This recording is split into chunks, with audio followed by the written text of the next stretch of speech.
Bonjour à tous, bienvenue dans La Machine, le podcast qui permet de comprendre les rouages de la psychiatrie.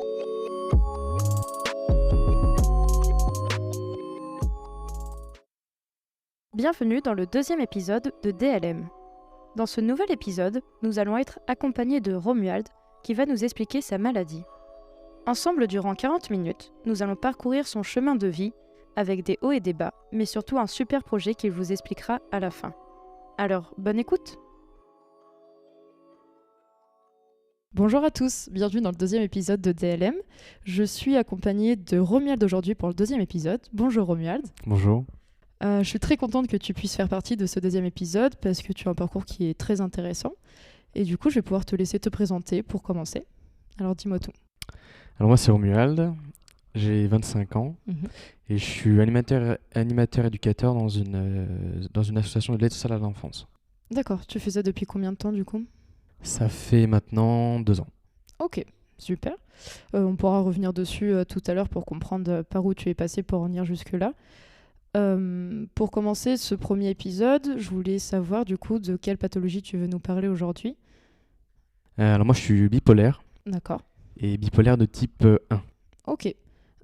Avec tes mots, comment tu pourrais présenter cette maladie ? Alors la bipolarité c'est des hauts et des bas. Enfin là c'est du coup un peu l'image que tout le monde en a. Mais ça se traduit par des crises maniaques, donc des montées d'humeur exaltantes. Et des dépressions où du coup on est vraiment au fond quoi. Et ça se traduit par ces 2 épisodes un peu on continue jusqu'à ce qu'on arrive à être stabilisé par un traitement et je suis maintenant stabilisé. D'accord. Tu dis que tu étais de type 1, on pourra comprendre du coup avec un peu plus d'informations qu'est-ce que ça signifie le trouble bipolaire de type 1. Mais est-ce que ça signifie que toi tu as vécu et des états maniaques et des états dépressifs, plus l'un que plus l'autre ? Comment tu pourrais le dire toi ? J'ai autant vécu la dépression que la manie. Ouais. Ok. Ouais. Et pour toi, lequel était le plus compliqué à vivre ?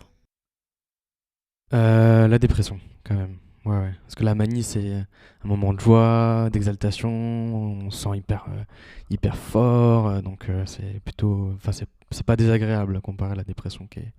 C'est le mot, il y a beaucoup de gens qui nous ont dit justement que l'état maniaque, c'était un peu un état d'euphorie et qu'on n'a pas envie de redescendre en fait, qu'il y a beaucoup de gens qui justement refusent de se faire hospitaliser parce qu'ils aiment bien cet état-là. Est-ce que c'est quelque chose que tu as pu ressentir, comme quoi tu étais un peu tout puissant ? C'était quoi tes symptômes toi de l'état maniaque ? Mini tips. Qu'est-ce qu'un état maniaque ?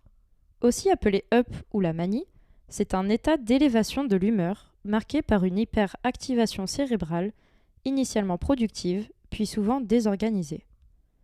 Le thermostat de l'organisme s'emballe avec une accélération des pensées, du discours, une perturbation nette des fonctions instinctuelles, qui sont le sommeil, l'appétit ou la libido.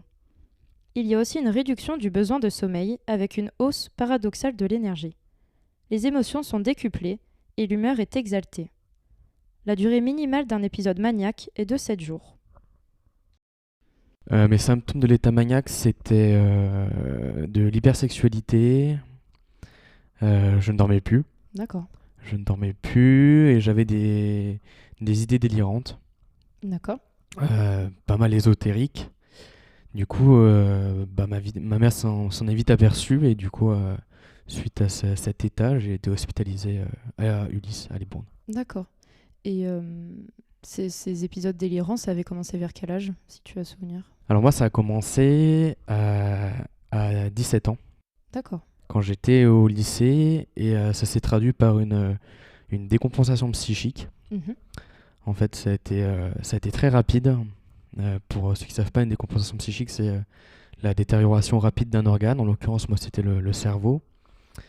Et ça m'a valu une hospitalisation à 17 ans en hôpital psychiatrique. Ouais. Et entre le moment où du coup est-ce que c'est toi qui as reconnu que tu étais dans un état qui n'était pas le tien, qui était donc en décompensation, ou c'est ta mère qui s'est la première inquiétée ? Disons que ça a été graduel. Ça a commencé par une dépression visible par mes proches, où j'étais pas bien, c'était très compliqué, très fermé, voilà. Mini tips. Qu'est-ce qu'un état dépressif ? C'est un état miroir de la manie, avec une baisse pathologique de l'humeur, Le psychisme se décolore et se ralentit. L'humeur est dite triste, les émotions sont souvent abrasées, conduisant à une forme d'anesthésie parfois douloureuse pour le patient. L'énergie est moindre, avec une asthénie. C'est une perte de l'envie et de la capacité à éprouver du plaisir. Cet état dure au minimum 15 jours.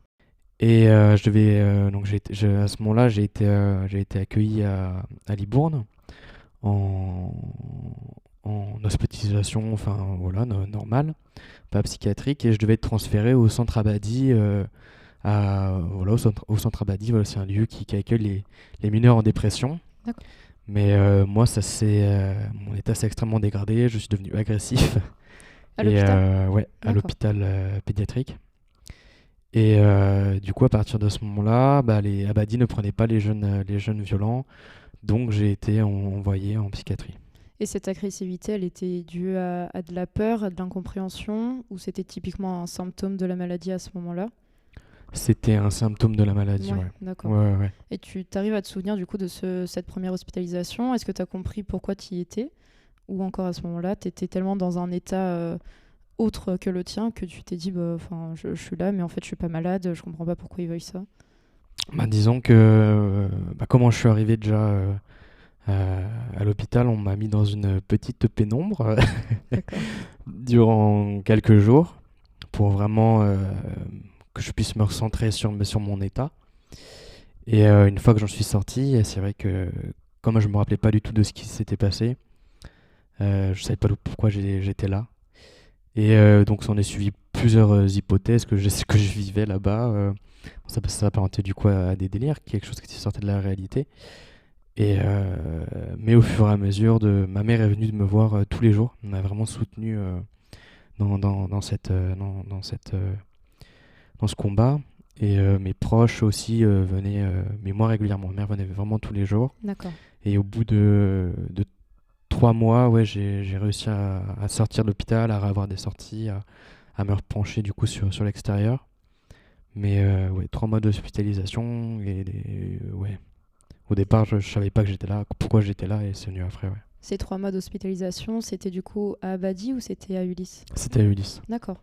Et du coup, donc, tu as eu tes proches qui sont souvent venus te rendre visite. Est-ce qu'il y a eu des difficultés d'errance médicale? Est-ce que tu as eu plusieurs psychiatres qui chacun avait un peu leur avis et ça a un peu perdu ta famille dans la compréhension de la maladie? Ou très vite, les médecins ont pu poser des mots qui ont permis d'avancer? Moi, j'ai été suivi par une psychiatre de l'époque qui s'appelait Madame Torio. C'était une femme vraiment extraordinaire. D'accord. Elle m'a suivi pendant tout le long. Ok. Et c'est juste que pourquoi ça a duré aussi longtemps, c'est parce que je ne savais pas pourquoi j'étais à l'hôpital. D'accord. Mais à partir du moment où j'ai compris, là j'ai pu commencer à me repencher sur l'extérieur. Ouais. Et qu'est-ce qui a fait que tu as compris? Est-ce que tu as un souvenir précis d'une parole d'un soignant, de toi dans ta chambre qui dit mais il faut que je comprenne en fait qu'est-ce qui se passe? Est-ce qu'il y a eu un moment clé ou c'est au fur et à mesure que les choses se sont déconstruites? Disons que il y a un moment, je me souviens bien, j'étais par terre dans ma chambre, Ouais. comme un bon légume qui bavait par terre. Et ouais, je végétais complètement. D'accord. Et j'étais là, mais qu'est-ce que je vais devenir? Qu'est-ce que je fous là? Qu'est-ce que je vais faire? Et il y a eu cette espèce de petite phrase qui est venue dans mon cerveau en mode j'étais plus rien, quoi. Et il y a cette idée que lorsqu'on n'est plus rien, on peut devenir ce qu'on veut. Et c'est là que j'ai commencé à enclencher un combat, dans le sens où je me suis attaché à la lecture. La lecture, ça m'a pas mal aidé. Je lisais un roman de Joël Dickers à ce moment-là, et ma mère me disait mais continue de lire, ça te permet de te rattacher à la réalité. Et c'est vrai qu'après, j'ai suivi son conseil et je lui ai demandé de me ramener beaucoup de Nat Geo, en fait. D'accord. Des sortes de petits documentaires dans des petits fascicules, des petits livres. Et voilà, à partir de ce moment-là, ça a commencé à aller beaucoup mieux.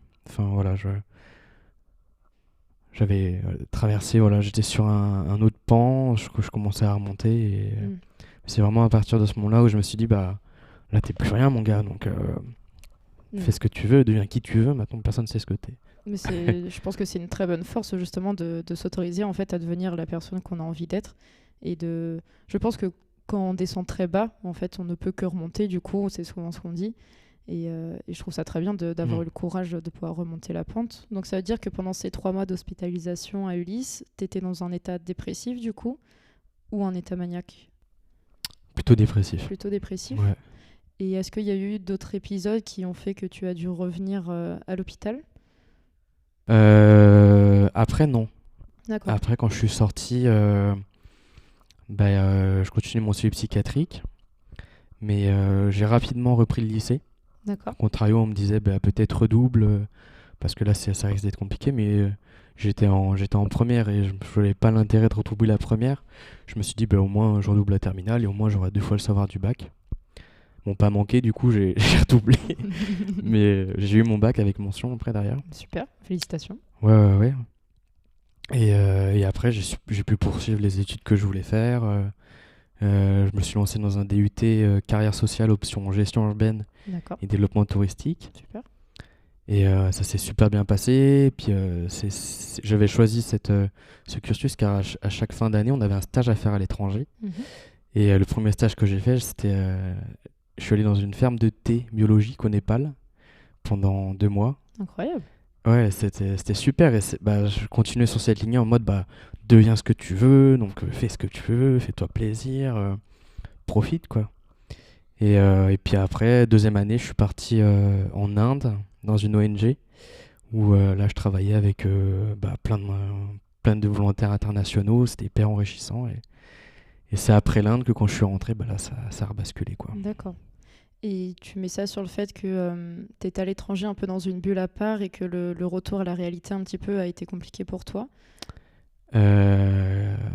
Non, parce qu'en fait, après l'Inde, j'avais un cursus où je devais partir au Canada. D'accord.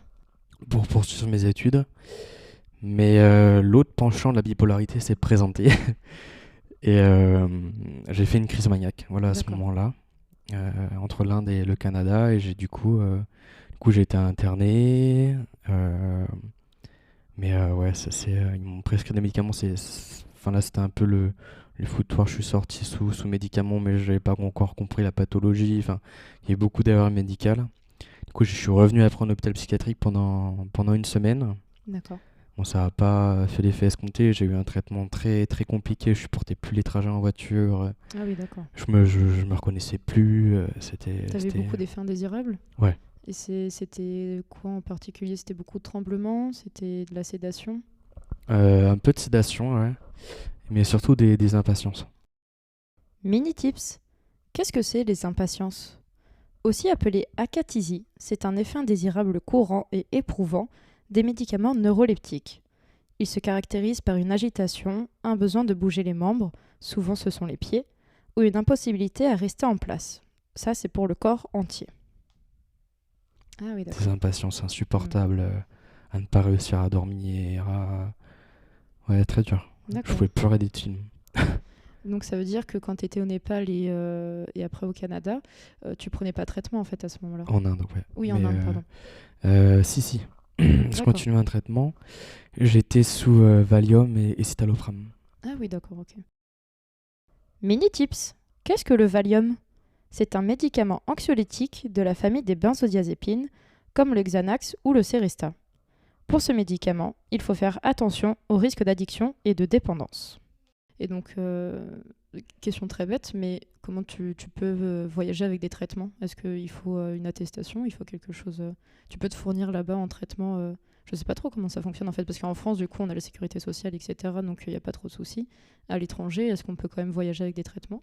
Oui, on peut, mais faut tout préparer en amont en fait. D'accord. Il faut avoir l'ordonnance du médecin, il faut avoir tous les médicaments dans son sac. Ok, d'accord. Et voilà, puis petit tips, plutôt les mettre les mettre avec soi dans la cabine pour éviter de les perdre si jamais on perd le bagage, parce que là, c'est terrible après. Mais oui, ça se prépare en amont, ouais. D'accord. Et juste pour revenir du coup sur ton parcours scolaire, tu as dit que du coup en première, c'était le moment de ton hospitalisation la plus longue. Ton retour à l'école, enfin du coup au lycée, est-ce qu'il a été compliqué par rapport au regard des autres? Est-ce que tu as osé dire que du coup tu étais en hôpital psychiatrique ou tu as préféré garder ça pour toi? Comment ça a pu se passer? J'ai gardé ça pour moi. Ouais, Ouais, mais je me souviens du premier jour où je suis arrivé, normal, je revenais quoi, cours de français. Je suis arrivé, il me regardait comme putain, mais il revient. il est revenu. C'est ça, parce que c'est comme si j'avais disparu pendant 3 mois. Mm. Personne ne savait où j'étais.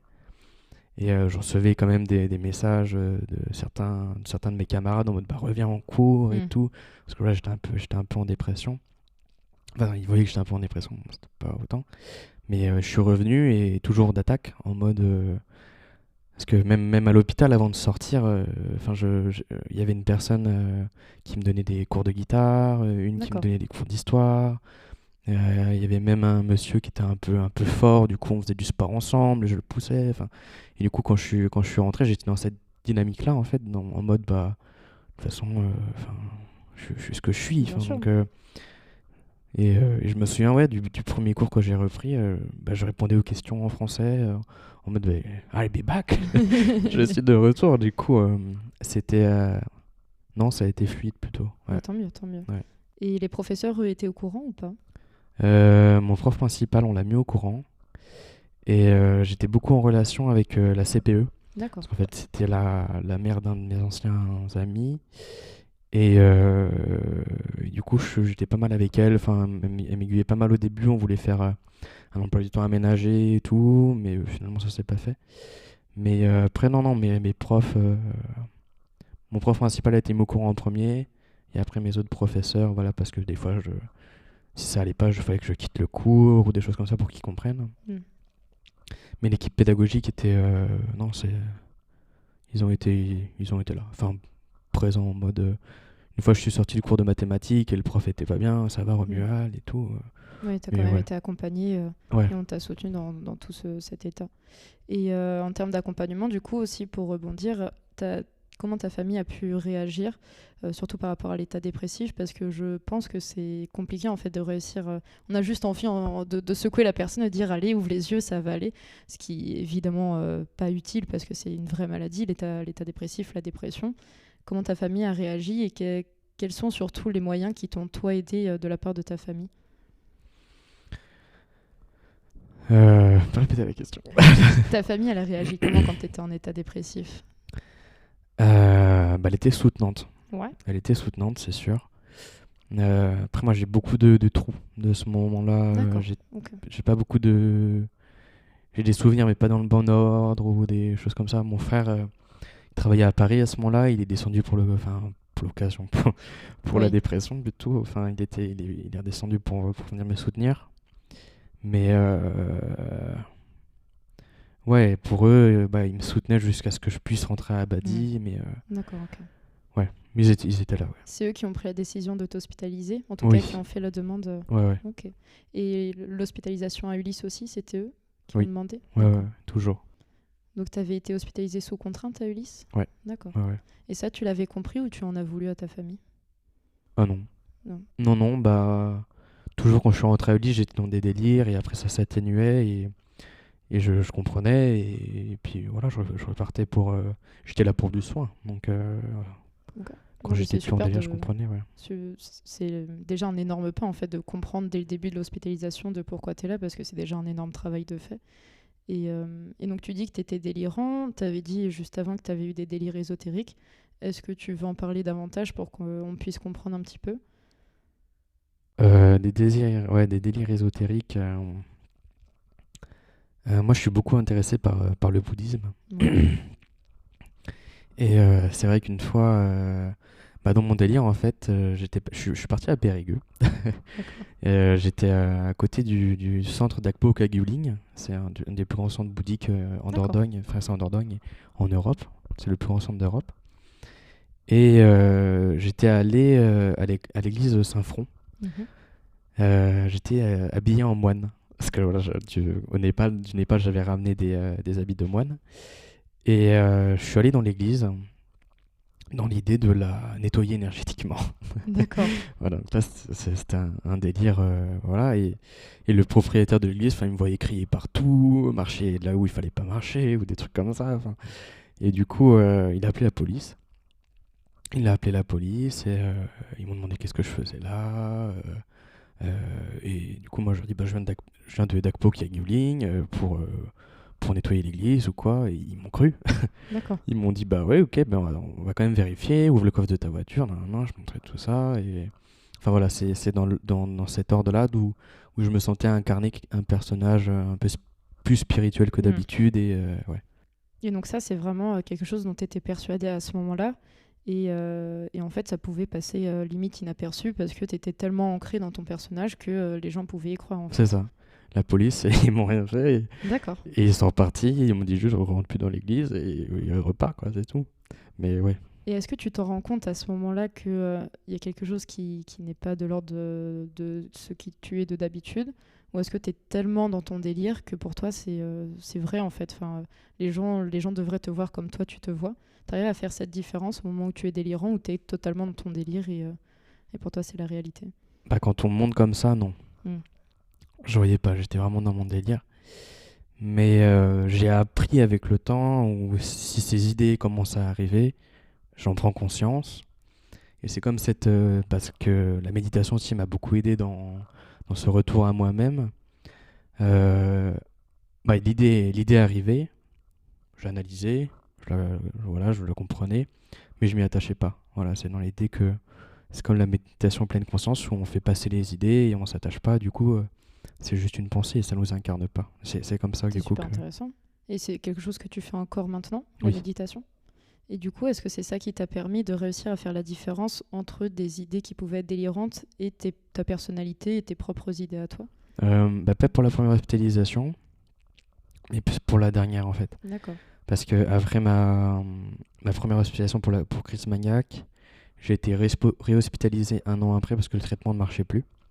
Et il fallait changer de traitement et j'étais encore parti dans les tours. Mais, euh, mais là, du coup, ils m'ont isolé. Et c'est vrai que j'ai commencé à méditer en fait dans la cellule.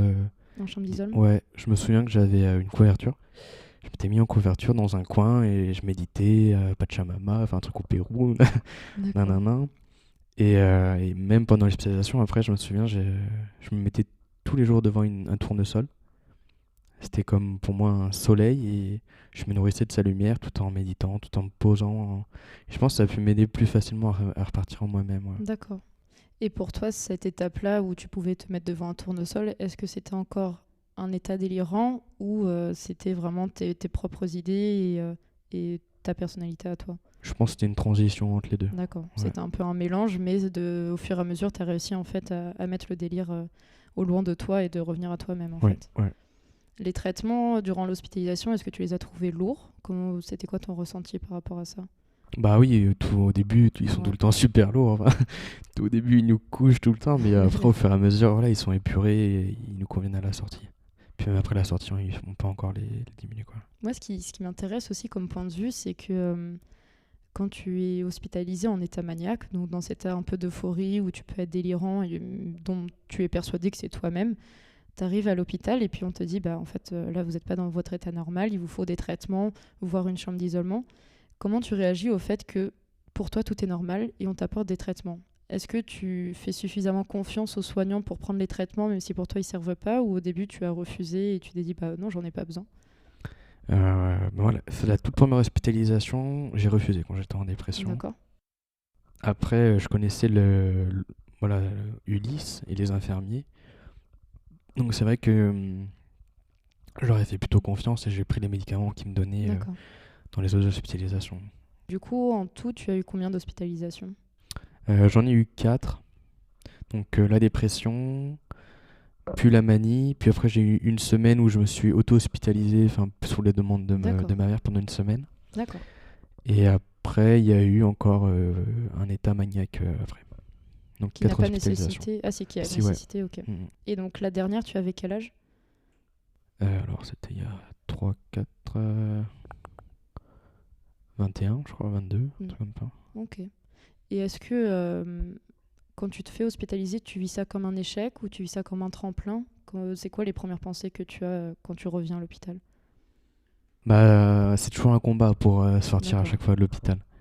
Après, moi, j'ai compris au fur et à mesure des hospitalisations qu'il y a des règles à suivre pour sortir. Il y a d'abord les sorties, après sortir à l'extérieur. Enfin, voilà, c'est par crescendo. Mais ouais, faut... c'est un combat. Faut réussir à se retrouver en soi. Faut réussir à faire confiance. Enfin, moi, c'est surtout mes proches après, à chaque fois, qui m'ont sorti de ces problèmes. Mais non, ouais. Et ils t'ont aidé par des mots, par des gestes, par leur présence? Ouais, par leur présence, ouais. Beaucoup. Est-ce que tu as eu le- Est-ce que tu as pu avoir des rendez-vous médicaux avec le psychiatre et ta mère pour justement faire un point et est-ce que tes proches en fait comprennent aussi ta maladie? Est-ce qu'il y a eu cette possibilité-là? Oui, bien sûr. Ok.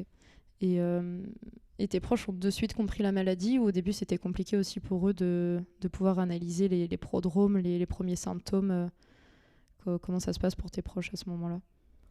Bah, au départ, ils ont compris la maladie. C'était après la crise maniaque, voilà, après la deuxième crise, la crise maniaque. Euh, oui, ils ont compris la maladie et à partir du moment où je suis sorti, ils étaient là. Enfin, Ok. mon père après ma sortie, m'a emmené en Bretagne pour m'ouvrir, pour me recentrer aussi. Et mais c'est quand j'ai fait ma deuxième crise maniaque où là, ils comprenaient pas trop. J'étais très agressif. Enfin, ouais, j'avais tous les symptômes et ils me disaient mais non, enfin, tu les as. Moi, je les croyais pas. Enfin, c'est vrai qu'on met un peu de temps. Enfin voilà, c'est le temps qu'on met nous à comprendre notre maladie, à vivre Mm. avec, qui est compliqué pour nos proches. Mais une fois qu'on est stabilisé, ça redevient ouais, presque comme avant, quoi. Ouais. Ouais, je pense qu'il y a une phase où ils se sentent un peu démunis parce que eux se rendent compte en fait dans l'état dans lequel tu commences à être, c'est-à-dire un état potentiellement maniaque ou un état dépressif. Et ce moment où toi tu t'en rends compte, il y a forcément un décalage et je pense que c'est ça qui peut être compliqué pour les proches. Mais en effet, le fait d'accepter la maladie, forcément, ça permet de se rendre compte beaucoup plus vite des prodromes et de pouvoir les prendre en charge. Mhm. Mini tips, qu'est-ce qu'un prodrome? Un prodrome est un petit signe ou un symptôme qui est facilement repérable par le patient ou son entourage et qui est souvent présent avant un épisode aigu caractérisé. Il peut s'agir d'une altération du sommeil, d'une certaine irritabilité, d'une difficulté à initier la journée par exemple. Les états maniaques que tu as pu faire, c'était sous traitement ou c'est parce que tu avais arrêté les traitements? C'était sous traitement. D'accord. Euh, le premier, j'étais sous antidépresseur, du coup, ça se comprend qu'il soit vite arrivé. Donc tu as pu faire un virage maniaque du coup. Ouais. Mini tips, qu'est-ce que le virage maniaque? C'est une élévation brutale et pathologique de l'humeur qui peut être due à la prise d'antidépresseurs. Ok. Mais le deuxième, j'étais sous lithium. C'est juste que c'est devenu toxique pour moi et du D'accord. coup, le traitement tenait plus. J'ai fait un crescendo depuis le moment où ils m'ont donné le lithium D'accord. et jusqu'à la crise maniaque, quoi. D'accord. Et ça, c'est quelque chose que tu ressentais en toi? Euh, Pas sur le moment encore, on s'en rend pas compte, mais maintenant, D'accord, ok. je vois l'effet crescendo, ouais. Mini tips, qu'est-ce que le lithium? Il s'agit d'un sel minéral, c'est le thymorégulateur le plus ancien et le plus efficace. Il est reconnu dans les études thérapeutiques comme efficace dans les phases aiguës, qui sont la manie et la dépression, mais également en prévention de ces crises au long cours. Il nécessite un bilan avant son introduction, une surveillance devant les effets secondaires possibles, mais représente à ce jour le traitement de première intention. Et ça se présente comment dans ton corps? Est-ce que c'est comme une énergie en plus? Est-ce que c'est des idées qui t'appartiennent pas de base et en fait ton cerveau commence à s'accélérer d'un coup? Bah, disons qu'on sent. Ça va plus vite en termes de connexion neuronale. Du coup, on a plus facilement des idées, plus facilement des idées de projets. Mais ouais, ouais. Ok. Donc du coup, on va dire depuis que tu as 21 ans, 22 ans, tu es stabilisé. Depuis... Alors, j'ai 25. Ça, depuis 1 an et demi, donc 24 ans. Ah oui, d'accord, ok. Oui, parce que ta dernière hospitalisation, C'était il y a 3 ans. ouais, c'est Ouais. ça. Pour toi, c'est quoi le fait d'être stabilisé? Qu'est-ce que tu mettrais comme définition sur ce mot? Stabilisé, ce serait... euh, quel mot je mettrais sur le mot stabilisé? Quelle définition tu donnerais à ce mot? Parce qu'en fait, chacun, stabilisé pour certains, ça serait bah, du coup, j'ai plus besoin d'être à l'hôpital. Pour d'autres, ça serait bah, en fait, j'ai plus d'idées qui sont totalement loufoques. En fait, pour moi, je trouve que stabilisé, c'est pas forcément que sur le point de vue médical. Je Mhm. pense que c'est aussi sa personnalité et comment on se sent chacun. Donc, chacun peut s'approprier un peu ce mot-là. Et donc, toi, comment tu pourrais le définir? Bah, par rapport à la maladie, je dirais que c'est une humeur qui ne dégringole pas et qui change pas du jour au lendemain, de semaines ou de mois, ou ça c'est pas un état continu. Après, quand on parle de stabilité, moi je vois quelque chose comme ça m'inspire le mot apprécier en fait, D'accord. où on arrive à apprécier tout quoi. Je veux dire les petites choses, les grandes choses, enfin les petites attentions, enfin ouais, c'est apprécier n'importe quelle joie. Enfin, ouais, ça s'apparente aussi à une joie continue. Ok. La stabilité, ni dépression, ni état euphorique, mais juste une joie et une joie qui est alimentée par l'appréciation de notre vie.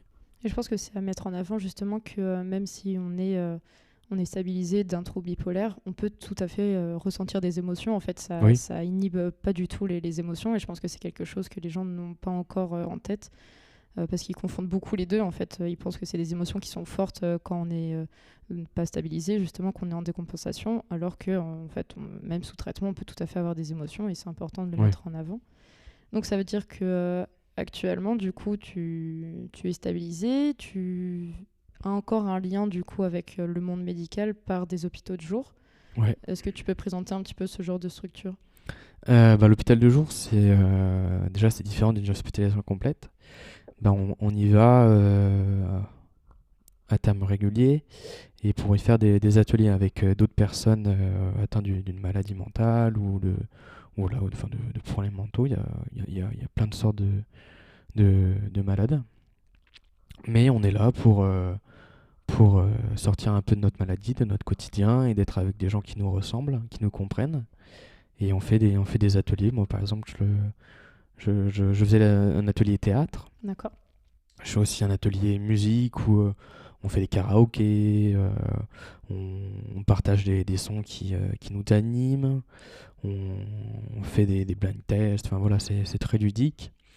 Et je fais aussi un atelier qui s'appelle Entracte et on fait des jeux de société. Voilà, Ok, donc super. il y a plein de types d'ateliers comme des groupes de parole, il y a des gens qui font de la marche, enfin voilà, c'est très, très diversifié. Ouais. C'était à ta demande de pouvoir intégrer un hôpital de jour ou c'est tes médecins qui t'ont conseillé?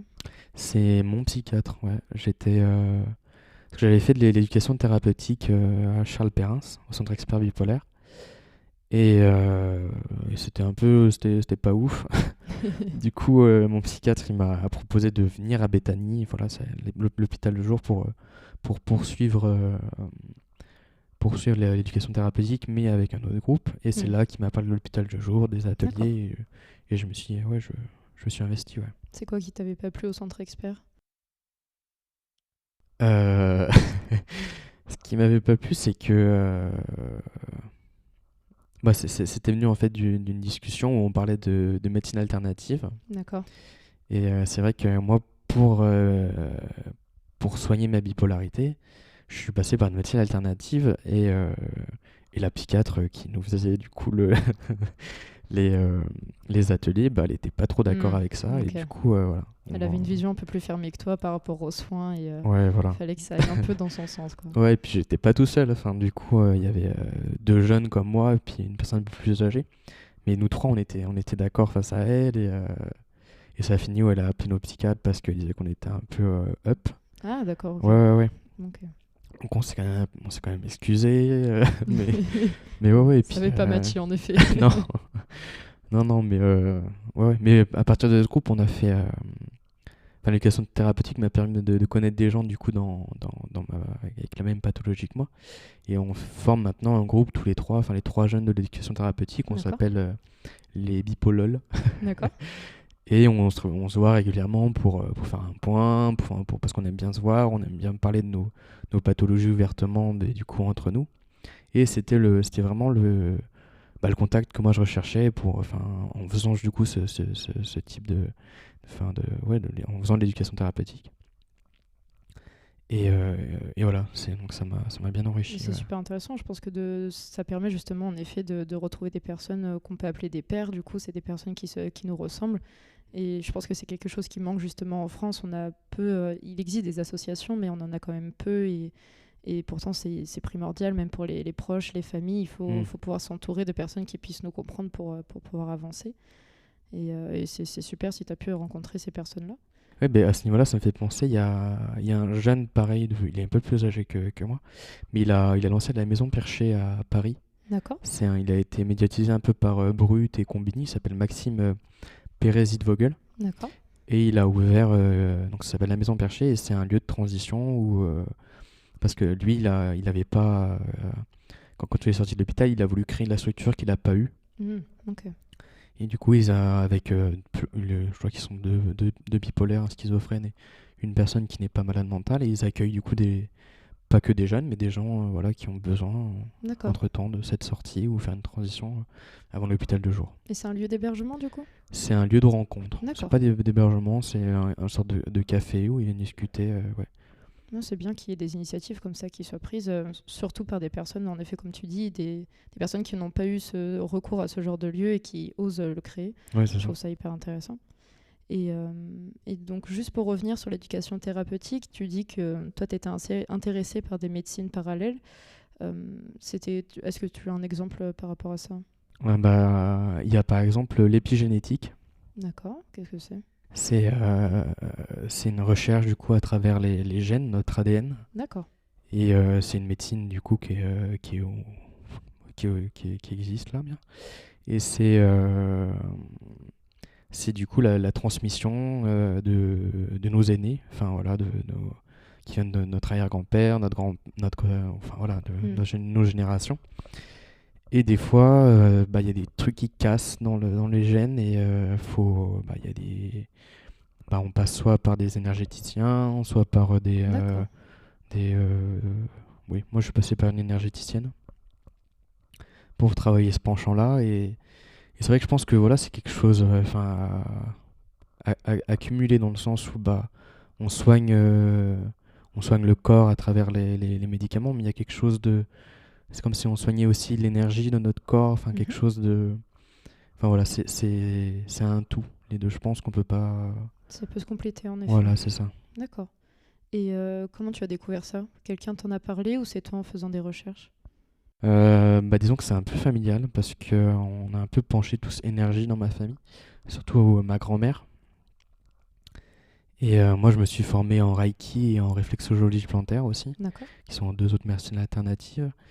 Et du coup, c'est des contacts d'amis qui eux aussi, du coup, ont fait ce travail-là sur eux en termes de. Ouais. Donc, ça me vient du coup de la famille, ouais. D'accord. On a un peu Super. penché sur ça, ouais. Et du coup, donc, pour ajouter justement à ces projets que tu as mis en place maintenant, je sais que tu as pu écrire un livre aussi. Est-ce que tu veux en parler de ça? Oui. Comme Maxime Pérez-Vogel, il a créé la structure qui lui manquait. Et moi, j'ai créé le livre qui m'a manqué. Ok. Et voilà, du coup, je l'ai appelé Panda.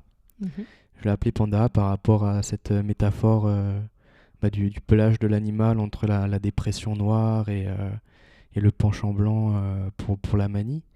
Et surtout parce que c'est un animal qui monte des fois très haut dans les tours, dans les arbres, qui se met souvent en danger.